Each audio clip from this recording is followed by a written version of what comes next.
Hey,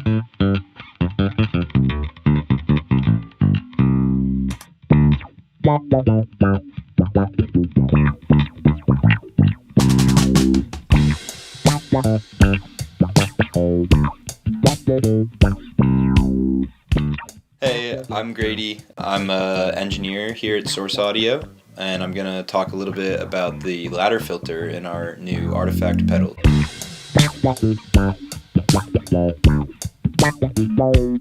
The ladder filter in the Artifact is a type of low-pass filter, which means that it lets through the lower frequencies and cuts off the higher frequencies, and you can change where that cutoff point is. It's called the cutoff frequency. This one, it's this famous ladder circuit that Bob Moog invented in the 1960s. He was an innovator in the synthesizer world, built some of the first real analog synthesizers, and this circuit just had a really great sound.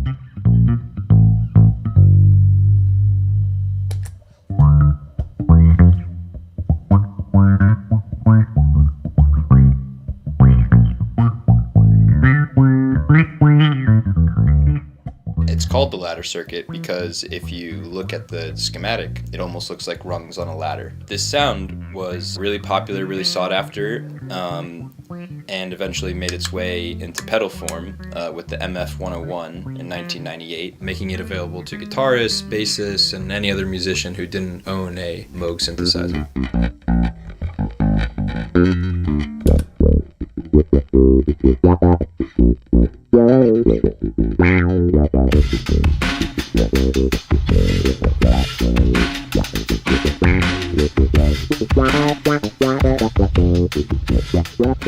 You might be wondering why we put a filter effect in a lo-fi pedal. Filtering is not something that most people would associate with lo-fi effects. However, when we were doing multiple years of research and development for Artifact, we realized that a ladder filter pairs really nicely with a lot of these effects. We had never built a ladder filter before, and it did require a lot of time and engineering work to really model that circuit properly and get it sounding really good. But we wanted to do that for this pedal.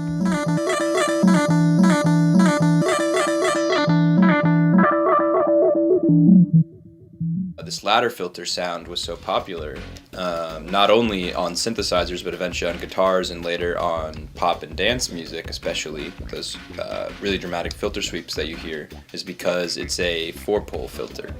And 4 poles means that it cuts off very steeply past the cutoff frequency and really sort of sucks the sound out of those higher frequencies much quicker than, say, a 1-pole filter.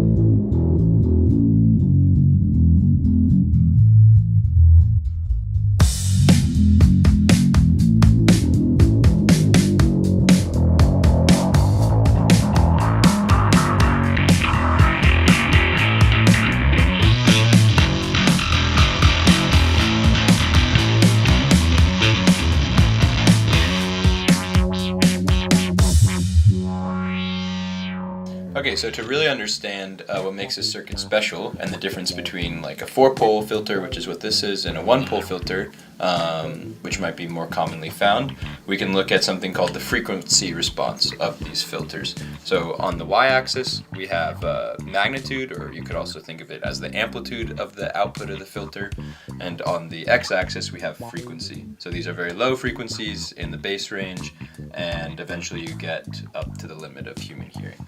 A 1-pole filter does not have a very steep cutoff, 1-pole low pass, so it looks something like this, where it'll stay flat, allow all those low frequencies through, and then start to cut them off at some point. And this right here is called the cutoff frequency. Now the difference is, in a 4-pole filter, you have this same early response where it's flat,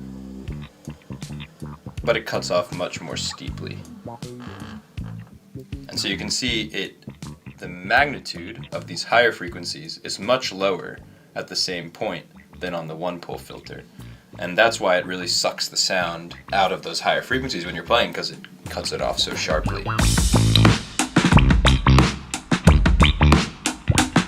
Yeah, so another characteristic part of this circuit is the feedback that Bob Moog implemented, which means that part of the output is fed back into the input of the circuit, and this creates something called resonance, which you might also see as a control on your pedals called Q.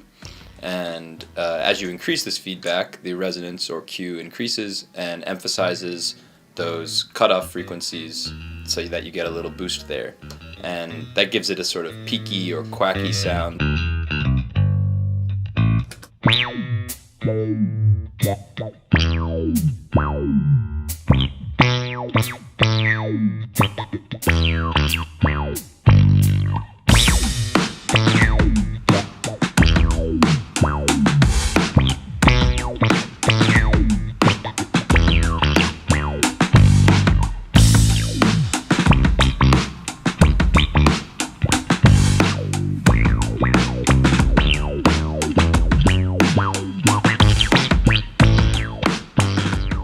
So the most classic way to control a filter like this is with an envelope follower, which is a signal that increases as you play harder and decreases as you play softer. And usually that is connected to the cutoff frequency of the filter. So as you play, the frequency increases and it gives you that sort of touch-wah kind of sound.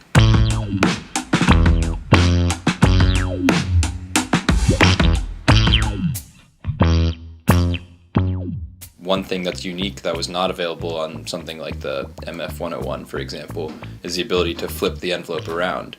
So as you play harder, the cutoff frequency actually decreases and it kind of sucks down to only bass frequencies, which is a pretty unique and interesting sound.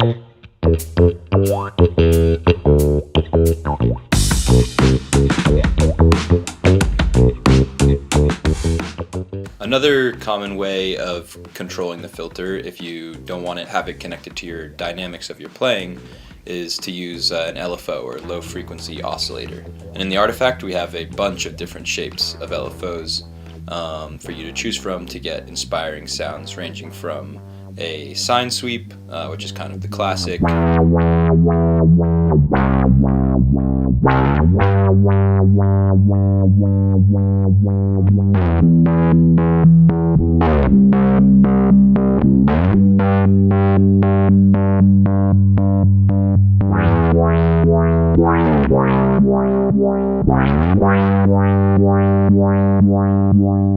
to something like a sample and hold, which will just randomly grab a filter frequency, hold it, and give this sort of slicing effect.